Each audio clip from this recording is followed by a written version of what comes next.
Here is the iX3. We got it to test drive today, and for a pure electric SUV, or well, I'd say probably a mid-size SUV, looks pretty cool. Obviously you've got the I badge down there to signify the electric. You've got where the exhaust would normally go. You don't need any of that on this one. Let's see if we can open the boot. It can be quite temperamental, but it opens. So it's plenty of boot space. It's actually quite impressive, the amount of boot space it has. Earlier on we put a buggy in here and it fit perfectly. So we're actually looking for a car for my wife, so hence why we're here. So this one, you know, operates, you can just pull this thing and then it sort of pushes the chairs forward, which is pretty cool. Now this is actually very thoughtful because I used to drive a Land Rover Velar. Some of them didn't have this. Even a Range Rover Sport, which I drive now, did not have this. Maybe the higher spec options do, but yeah, there's clever little touches, you know, plenty of boot space, all very clever. This one has a tailgate, which is pretty cool. On the outside it looks quite nice. There's the charging port. Don't ask me how to work it because I don't know. Yeah, there you go. You open it up and you get to charge it. All very useful. So let's go in the back. Let's see. All right. So yeah, it feels big enough for me. For me, you know, someone who's 6'2", it's got plenty of space for me to be able to fit in here just fine. One thing, you know, there's plenty of leg room for me, so that's pretty cool. This one has a panoramic sunroof. I don't think this is a sliding one, but who cares? Yeah, this is a fixed. No, actually this might be a sliding panoramic sunroof. So one thing which is a bit of a pain, they've left this in here. It's this middle bit where the axle normally goes, which is a bit of a waste of time because they could have made it all flat. And it's got USB ports. I'm not sure if you can control the temperature. I don't know if this one has electric seats, heated seats, but you know, interior looks nice. Nice bits of stitching in here. It all looks very nice and luxurious, I say. So let's look at the driving interior. So, you know, dashboard, middle console looks pretty cool. You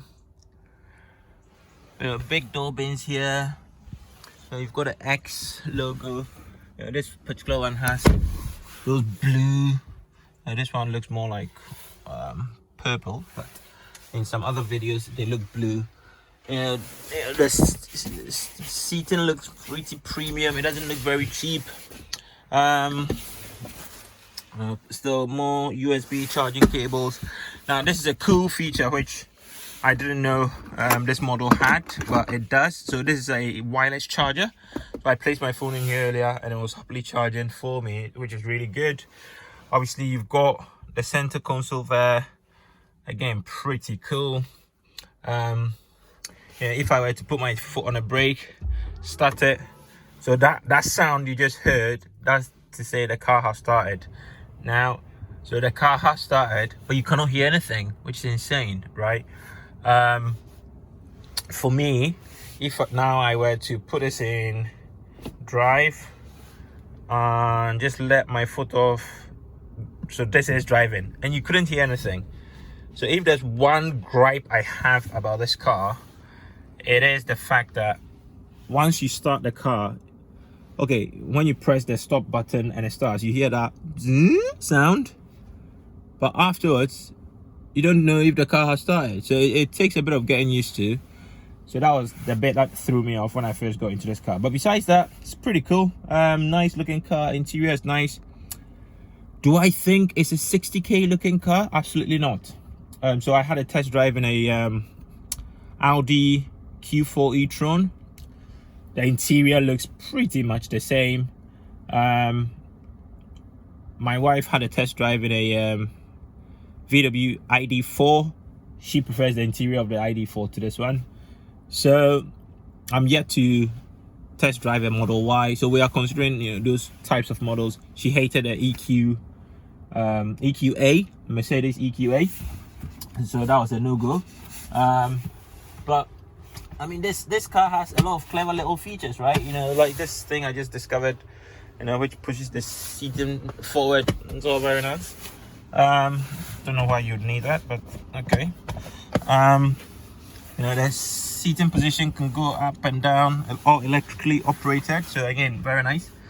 So yeah, overall, it looks nice and comfy. The seating position can be quite high, which is something that I was particularly worried about, considering I'm a little bit of a tall person.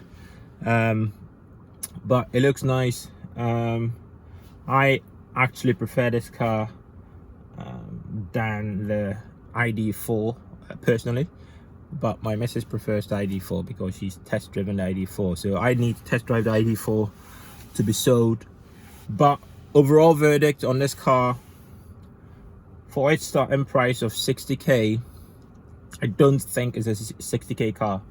Now, I currently drive a Range Rover Sport, and that is around 60k, and the interior of the Sport looks much better than this one. And so yeah, you can justify paying 60k for that sort of car. Even the Velar that I used to drive before, the interior looks much nicer than this one, and the Velar was slightly cheaper. So yeah, I don't think it's a 60k car. If it was 40k, yes, I'll be all over it. In fact, the Audi E-Tron, which is like 40k starting price, looks very similar to this one. So yeah, I don't know.